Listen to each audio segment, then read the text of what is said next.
Let's talk Tanya for the 21st of Iyar of a leap year. So today we're going to conclude chapter 49 of Tanya. We're continuing on the conversation from yesterday. We're talking about, in the last 4 chapters, we're talking about this reciprocal love that we're meant to develop for Hashem. And yesterday we said, where's this love supposed to take us? And the answer we gave yesterday was study Torah, because there is no greater union with Hashem, so there's no greater way of actualizing our relationship with Hashem than studying Torah. In today's Tanya, the Alter Rebbe says, but studying Torah, just conceptually, understanding the words of Torah is amazing, but that's not enough. We also need to, v'dibarta bam, as we say in Shema, we need to articulate the words with our mouths. Why? It would seem that the union that we have with Hashem is not dependent upon the articulation of the words. The fact that I understand Torah, which is Hashem's wisdom, and I understand it, and I internalize it, and I become one with it, that itself is the ultimate union. Why do I need to articulate the words? But the answer, and this is drawing upon ideas that we've talked about in previous chapters already, is that as long as I am just studying Torah but not articulating the words, yes, I'm connecting my soul to God, but I'm not impacting the world.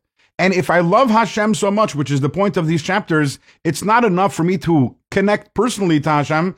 I also need to care about what Hashem wants. And what does He want? He wants that the entire world should be elevated. And that's accomplished through me articulating the words. And how is that? So this draws on what we spoke about in chapter 38 of Tanya, that because when I am articulating the words of Torah, so that requires the energy of the animal soul. So the animal soul is elevated. In turn, the animal soul, where does it get its vitality from? From the food and from the food that the person eats and that which the person drinks and all the clothing and the housing and everything else that it uses. That's all the support system of the animal soul. So when I learn Torah and I articulate the words, thereby using energy of the animal soul, I'm elevating the entire world. So my love for Hashem has to cause me not only to study Torah in my mind, but also to make sure to say the words and thereby to do my part in bringing Hashem's purpose of creation to its completion.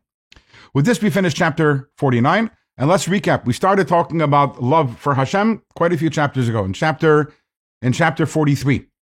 And we've discussed several different entryways to love.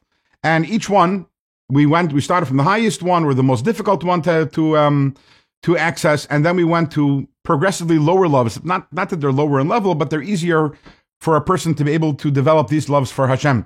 We started off with the Ava Rabbah, this tremendous love for God, which is a gift from Hashem, a pleasurable love, which is only something experienced by the greatest tzaddikim. Then we moved to Avas Olam, a love which is a product of contemplation of God's greatness. Then we moved on to the 2 hybrid loves, and those are the loves of loving God because He is my life and because He is my Father. And those, as we explained, those combine aspects of both the higher level of love and the lower level, Ava Rabbah and Ava Solam. And then then we moved on to talking about a love that is a product of compassion.